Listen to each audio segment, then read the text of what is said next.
안녕하세요. 이공계 기초교양 물리학 실험의 멘토 양주규입니다. 이번 시간에는 주 세계과학의 회전운동 실험장치를 이용해서 구심력을 측정하는 실험을 수행하고 실험 결과를 분석해 보도록 할게요. 그럼 실험장치들의 구성을 살펴보도록 할까요? 실험장치들입니다.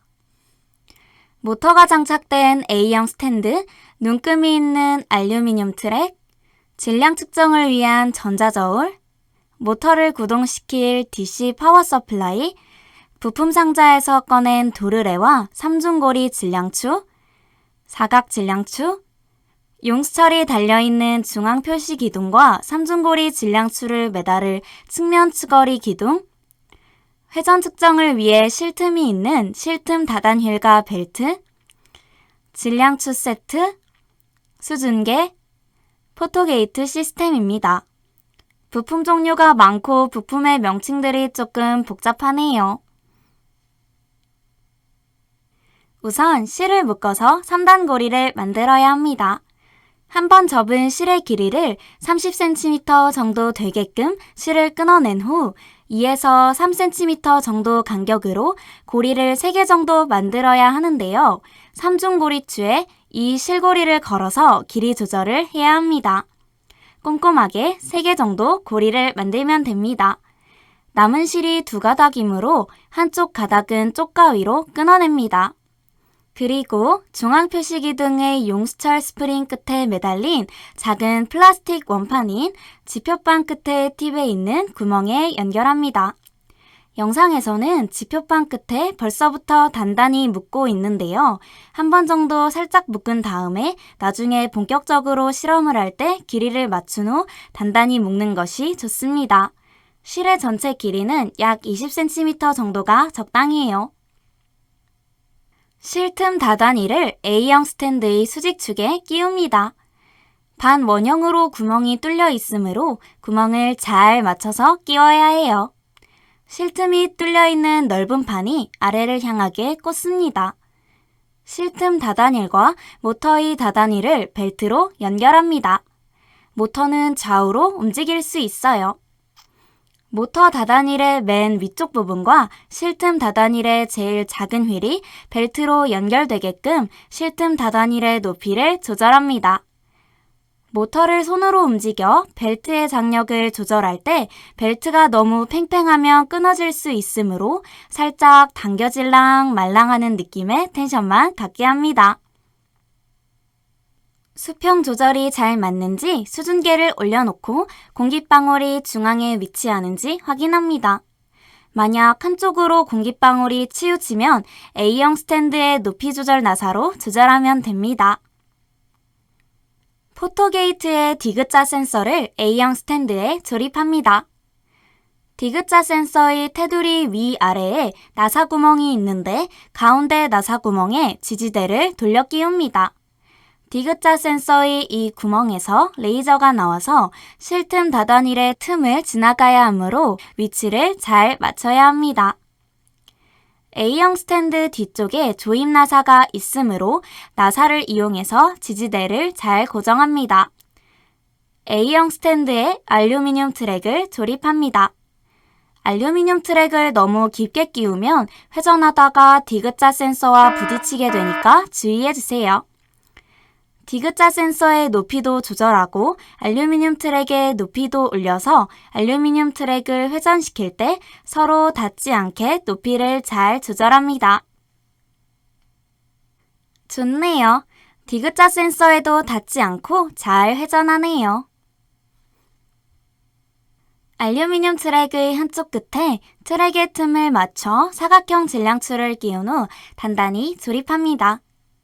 사각형 질량추는 트랙이 회전할 때 흔들리지 않게끔 좌우 균형을 맞추기 위한 질량추입니다.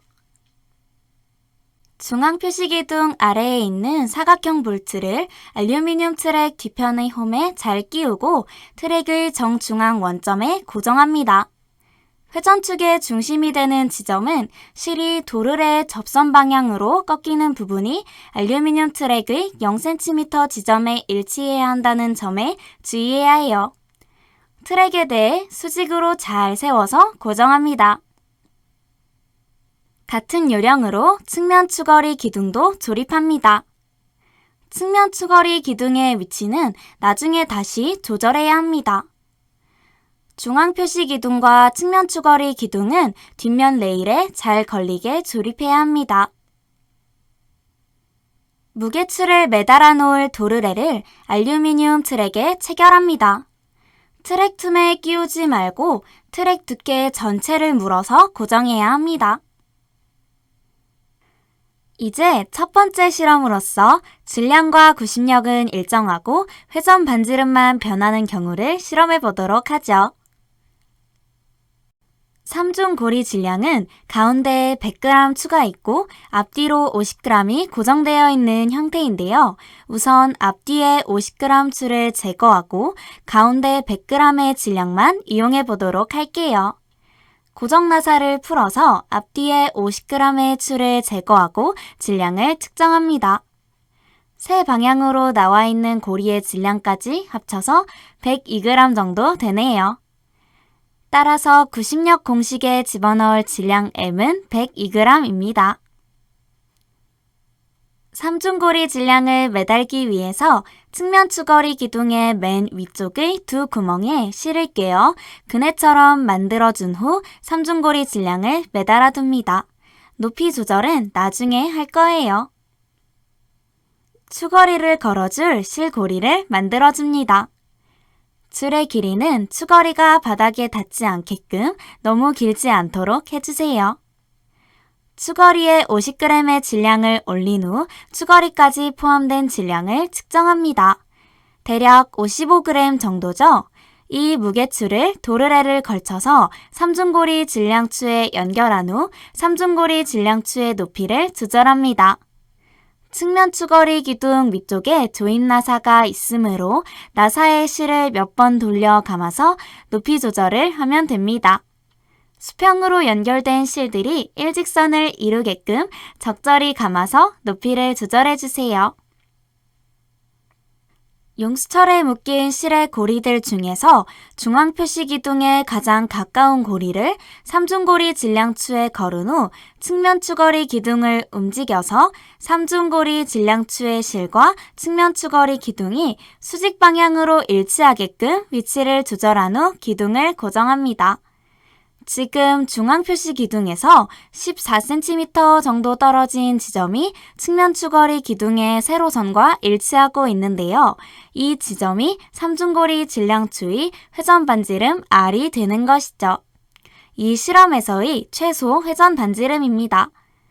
그리고 지표판과 지표 브래킷의 높이를 일치시킵니다. 이제 이와 같이 추거리의 무게추에 작용하는 중력 때문에 용수철이 늘어난 만큼 지표판이 아래로 내려왔는데요. 그 위치만큼 지표 브래킷을 일치시킨 상태가 되었네요.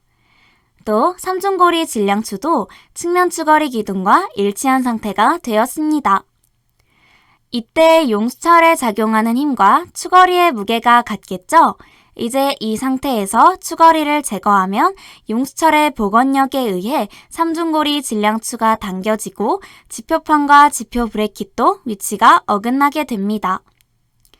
이때 회전 운동을 시키면 3중고리 질량추가 원운동을 하면서 원운동의 중심으로부터 멀어지는 방향으로 관성, 즉 원심력을 받게 되면서 용수철을 당기게 되는데요.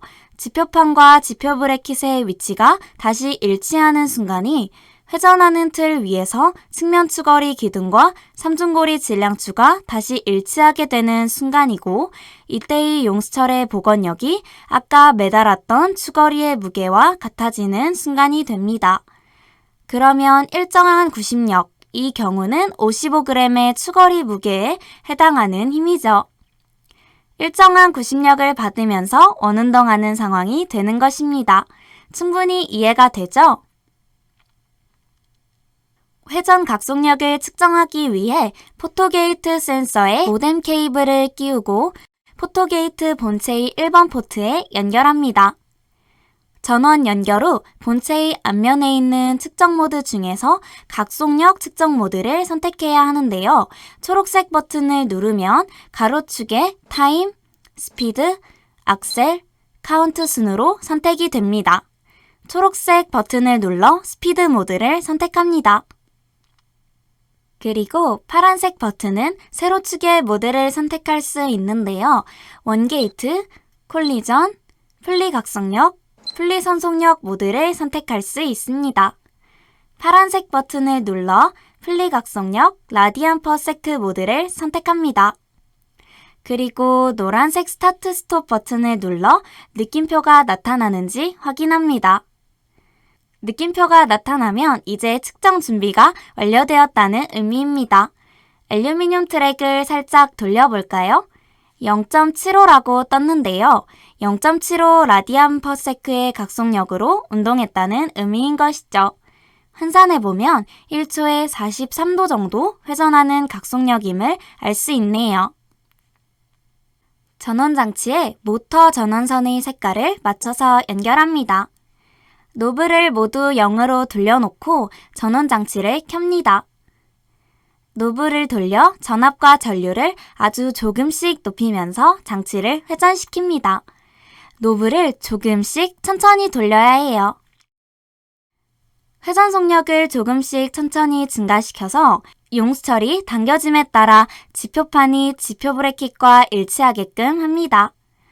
지표판과 지표 브래킷이 일치하는 상태가 충분히 안정되었다고 판단되면 이제 각속력을 측정합니다. 스타트 스톱 버튼을 누를 때마다 그 순간의 각속력이 측정되는데요. 1에서 2초 간격으로 여러 번 누르면서 3회에서 5회 이상 각속력을 여러 번 측정한 후 평균값을 구해서 최종 각속력을 결정합니다. 각속력이 결정되면 전원을 끕니다. 최소 반지름에 대한 실험 하나가 완료되었네요. 이제 반지름을 변경해야 하는데요. 반지름을 바꾸는 방법은 용수철 높이 조절 나사를 아래로 내려서 추거리 기둥을 평행이동시키는 방법과 용수철 높이 조절 나사는 최고점에 놔두고 실의 고리를 이용해서 추거리 기둥을 평행이동시키는 방법이 있는데 우리는 실의 고리를 3개 만들어 두었으므로 고리를 이용해서 평행이동시켜 보도록 할게요. 용수철 높이 조절 나사와 실고리를 같이 이용하여 평행이동시키면 더 큰 회전 반지름을 만들 수 있을 것입니다. 첫 번째 실고리에 삼중고리 질량추를 걸고 추거리도 걸어주면 삼중고리 질량추가 중심축으로부터 더 멀어지죠. 측면 추거리 기둥을 이동시켜 삼중고리 질량추의 실과 일치하게끔 합니다. 회전 반지름이 대략 19.5cm 정도로 더 멀어졌네요. 추거리를 제거합니다. 이제 회전을 시작하면 삼중고리 추가 중심에서 멀어지면서 용수철을 당기게 되고 지표판과 지표 브래킷이 일치하는 위치가 추거리가 매달려서 당기고 있을 때와 같은 크기의 힘이 작용하는 위치가 되는 것이죠. 전원장치의 노브가 모두 0이 되어 있는지 확인하고 전원장치를 켭니다. 전류 노브와 전압 노브를 아주 조금씩 돌리면서 회전을 증가시켜 지표판과 지표 브래킷이 일치할 때까지 조절합니다. 회전이 안정되면 스타트 스톱 버튼을 1에서 2초 간격으로 누르면서 3회에서 5회 이상 각속력을 측정한 후 평균값을 구합니다. 측정이 끝나면 전원장치의 노브를 모두 0으로 돌리고 전원을 끕니다. 반지름이 작은 경우와 큰 경우의 실험 과정을 보였는데요. 이와 같은 요령으로 실의 고리 위치를 조절한다든지 용수철 높이 조절 나사를 조절하면서 최소 3개 이상의 서로 다른 반지름에 대해서 실험하면 됩니다. 그러면 구심력과 질량은 일정하고 회전 반지름만 변하는 상황의 실험이 완료되는 것이죠. 될 수 있으면 반지름 실험을 5회 이상 해야 나중에 그래프를 그릴 때 포인트가 5개 이상 얻어지므로 정밀한 결과 분석이 가능하기 때문에 반지름의 단계를 5단계 이상 실험하는 것을 권장합니다. 두 번째 실험은 질량과 반지름은 일정하고 구심력만 변하는 경우입니다. 구심력은 추거리의 무게로 조절하게 되는데요. 반지름을 일정하게 유지하기 위해 우선 용수철 높이 조절 나사를 이용해서 용수철을 최대로 내려줍니다. 단, 지표 브레킷을 최대로 내렸을 때를 기준으로 내려줘야 해요. 측면 추거리 기둥을 이동시켜 삼중고리 질량추의 실과 기둥이 일치하게끔 하면 지표판의 위치도 변하므로 용수철 높이를 잘 조절해서 지표판과 지표 브레킷이 도르래에 닿지 않으면서도 가급적 제일 낮은 위치에 오게끔 잘 조절합니다. 이때의 반지름을 측정합니다. 우리 실험의 경우 16cm 정도네요. 이제 이 반지름은 변화시키지 않고 추거리의 무게만 바꿔가면서 실험을 하게 됩니다. 처음에는 추거리에 50g을 매단 상태로 시작하도록 하죠. 추거리를 제거합니다. 지금까지 실험한 것과 같은 요령으로 회전 운동을 시키고 지표판과 지표 브레킷이 일치할 때까지 회전수를 증가시킵니다. 회전이 안정화되면 각속력을 여러 번 측정해서 평균을 냅니다. 추거리에 20g을 추가합니다. 대략 75g이 되었네요. 추거리를 매달면 아까보다는 무거우니까 삼중고리 질량추가 중심에서 더 멀어져서 기울어지게 되죠. 측면 추거리 기둥의 위치는 바꾸지 않는다고 했죠? 회전 반지름이 일정해야 하니까. 그럼 추거리 기둥과 삼중고리 질량추의 위치를 맞춰주기 위해서 용수철 높이 조절 나사를 이용해서 질량추와 기둥이 일치할 때까지 용수철을 좀 더 들어 올립니다. 회전 반지름이 변하는 것이 아니므로 지표 브레킷의 위치도 변하지 않는다는 점, 즉 이 길이는 변하지 않는다는 점 주의해야 합니다. 단지 추거리의 무게가 증가한 만큼 용수철만 더 늘어나게끔 해서 용수철의 복원력만 더 커진 상태인 것이죠. 추거리를 제거합니다. 회전을 시작하면 용수철이 아까보다 더 늘어난 상태에서 지표판과 지표 브레킷이 일치하게 될 것입니다. 적절한 회전수에서 지표판과 지표 브레킷이 일치하게 되면 각속력을 여러 번 측정해서 평균값을 구합니다. 추거리의 질량을 20g 더 추가한 후 삼중고리 질량추와 연결합니다. 삼중고리 질량추가 또 한쪽으로 치우쳤죠? 용수철 높이 조절 나사를 이용해 용수철을 더 높이 들어 올려 삼중고리 질량추의 위치를 측면 추거리 기둥과 맞춥니다. 이때 역시 지표판과 지표 브레킷의 위치는 변하지 않죠. 삼중고리 질량추의 회전 반지름도 변하지 않습니다. 추거리를 제거하고 알루미늄 트랙을 회전시켜 지표판과 지표 브레킷이 일치하게 된 후 안정적인 상태를 유지하게 되면 각속력을 여러 번 측정하여 평균값을 구합니다. 이와 같은 과정으로 용수철 높이 조절 나사를 최대로 올릴 수 있을 때까지 추거리의 질량을 증가시켜가면서 실험을 반복하면 됩니다. 얼마나 무게추의 질량을 증가시켜 볼 수 있을까요? 지금 용수철 높이 조절 나사가 최대 높이인 상황에서 추거리의 질량을 증가시켜 보면 대략 145g까지는 증가시켜 볼 수 있네요. 20g씩 추거리의 질량을 증가시킨다면 아직 몇 번 더 실험을 추가해 볼 수 있으니까 5단계 정도의 추거리 질량을 실험해서 나중에 그래프를 그릴 때 점을 5개는 찍을 수 있게 실험하는 것을 권장합니다. 세 번째 실험은 구심력과 반지름은 일정하고 질량만 변하는 경우입니다. 질량을 많이 증가시킬 것이므로 구심력도 좀 커야 하겠죠? 용수철은 최대 높이로 위치시키고 추 질량을 100g 정도로 증가시킵니다. 추 질량은 여러분의 실험 조건에 맞게끔 바꿀 수 있어요. 추거리를 매달고 측면 추거리 기둥과 삼중고리 질량추의 위치를 맞춰줍니다. 회전 반지름이 16.6cm 정도 되네요. 지표 브레이킷 조절 나사를 돌려서 지표 브레이킷의 위치를 지표판과 일치시킨 후 추거리를 제거합니다. 이제 회전만 시키면 되겠네요.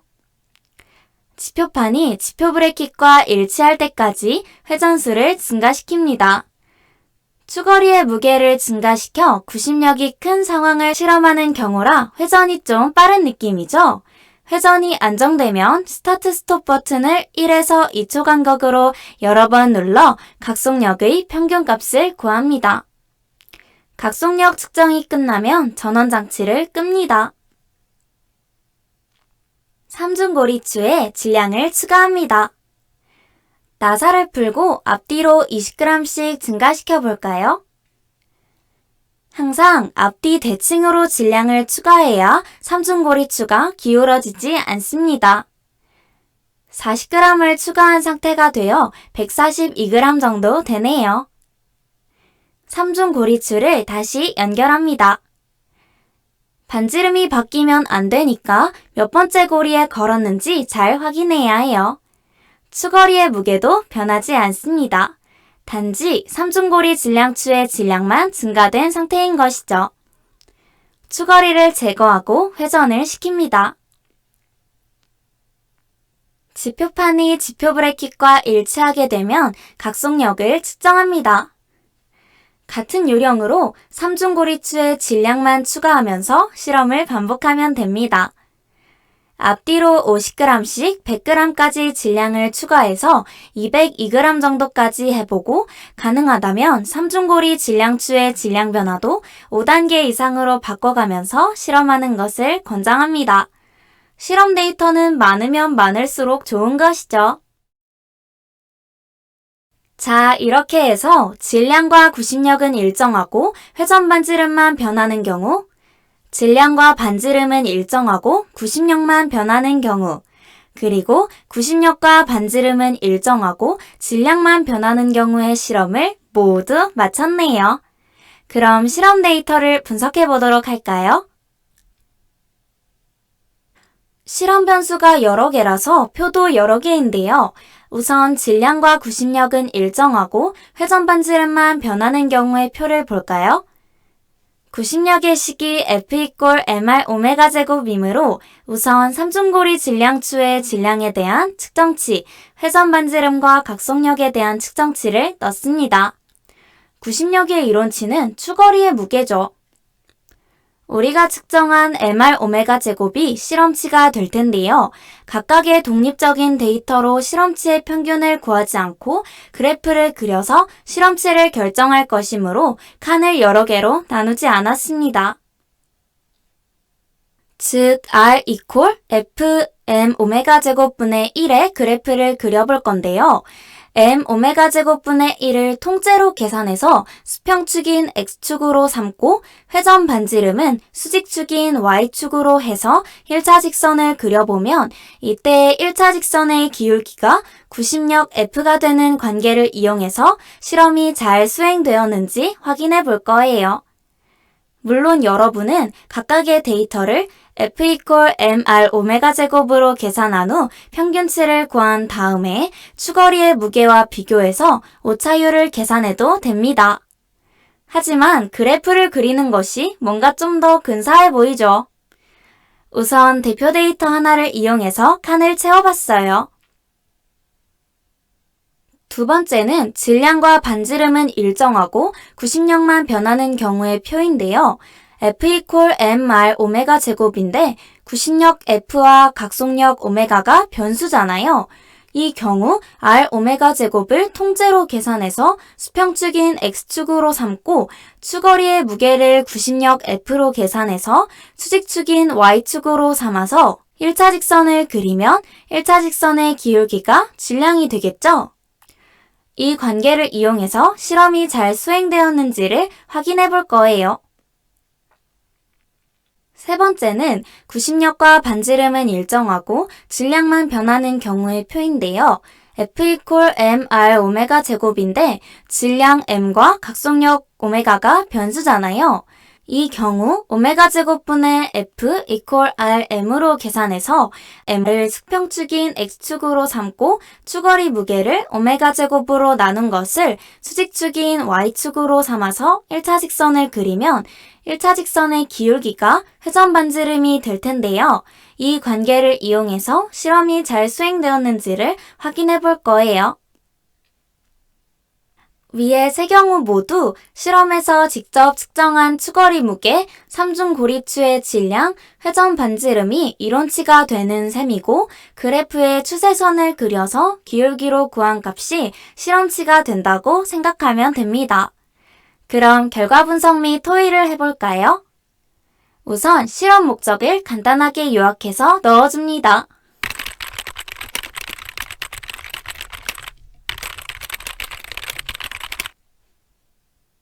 그리고 대표 데이터를 하나 정해서 구심력을 계산하는 과정을 넣어줍니다. 항상 강조하지만 여러분이 올바르게 계산해서 결과를 얻었는지를 교강사에게 어필할 대표 계산 과정 하나는 반드시 넣어줘야 한다고 했죠?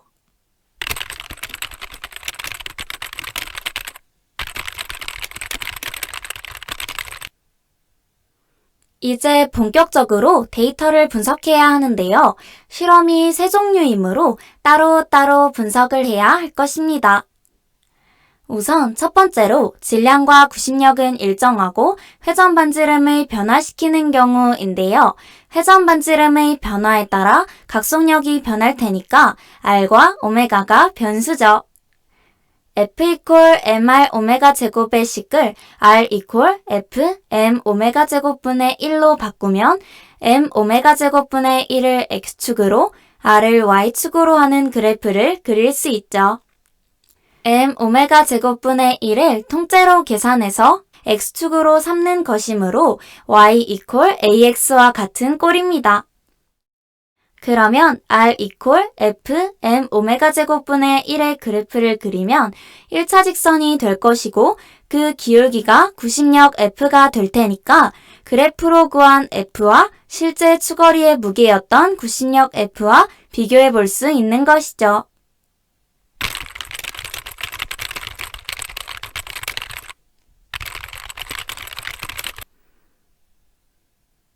이 그래프는 예시로 그려놓은 것이므로 동영상의 실험 데이터와는 다릅니다.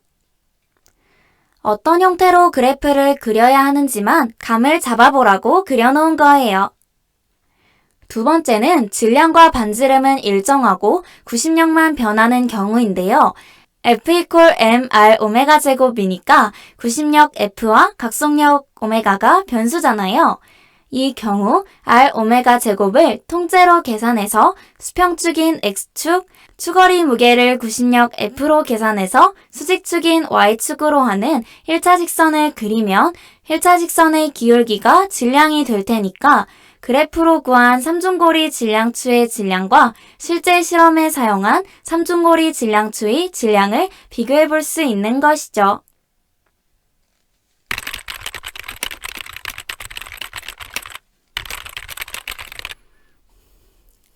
그래프의 Y축에 다니는 뉴턴, X축에 다니는 미터 퍼 세크 제곱이니까 사실 가속도 A와 같죠.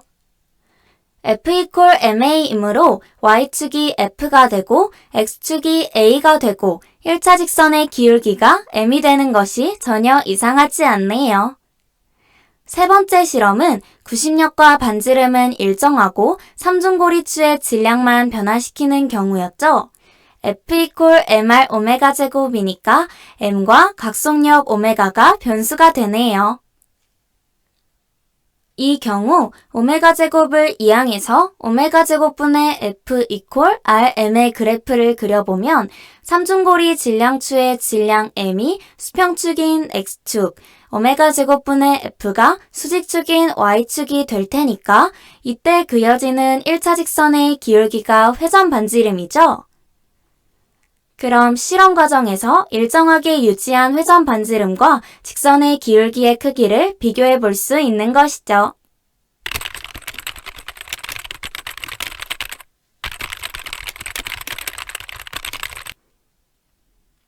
대체적으로 피팅한 기울기와 실험치의 물리량이 일치하는 결과를 얻고 있네요. 이 시범 데이터들 중에서 세 번째 실험은 질량 포인트가 3개밖에 안 되는 관계로 추세선의 기울기의 오차가 큰데요. 여러분은 5개 정도는 데이터를 뽑았을 테니 오차가 더 줄어들 것입니다. 실험 과정 전체를 통해서 발생하는 오차는 3가지가 주요한 원인인데요. 첫 번째, 지표판과 지표 브레이킷의 위치가 정확한가? 즉, 추거리의 무게로 지표판이 아래로 내려왔을 때의 위치를 지표 브레이킷이 표시하게 되는데 빙빙 회전하고 있을 때 지표판과 지표 브레이킷이 일치하는 위치를 결정하는 것. 그리고 두 번째는 각속력을 측정할 때 각속력이 약간씩 바뀌므로 여러 번 측정해서 평균값을 얻어야 한다는 것이죠.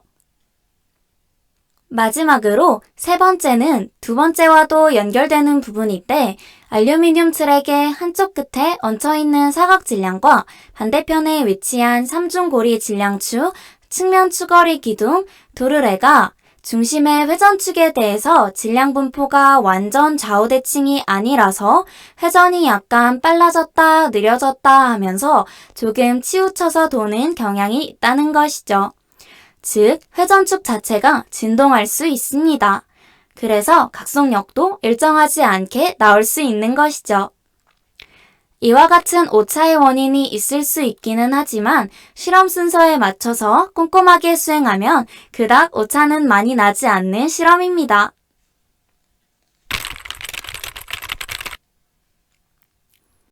참고로 표나 그래프를 만들 때 90력의 식을 주기 t나 회전수 f로 표현할 수도 있으므로 각속도 대신에 주기 t를 계산해서 넣어도 됩니다. 우리 실험에서는 포토게이트 타이머로 각속력을 바로 구할 수 있었으므로 오메가를 이용해서 표와 그래프를 그린 거예요. 실험실 환경에 따라서 포토게이트 타이머가 없는 경우도 있겠죠. 그때는 장치의 지표판과 지표 브레이킷이 일치해서 안정된 회전을 하고 있을 때 스톱워치를 이용해서 10회 정도 회전하는 데 걸리는 시간을 측정해서 주기 t를 구해야 합니다.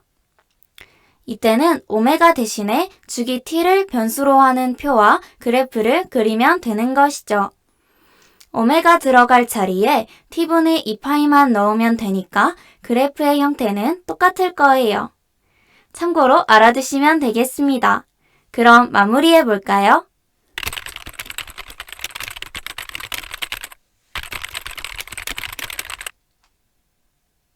늘 강조하지만 기본적으로 결과 레포트에 들어가야 하는 부분들만 짚어준 거예요.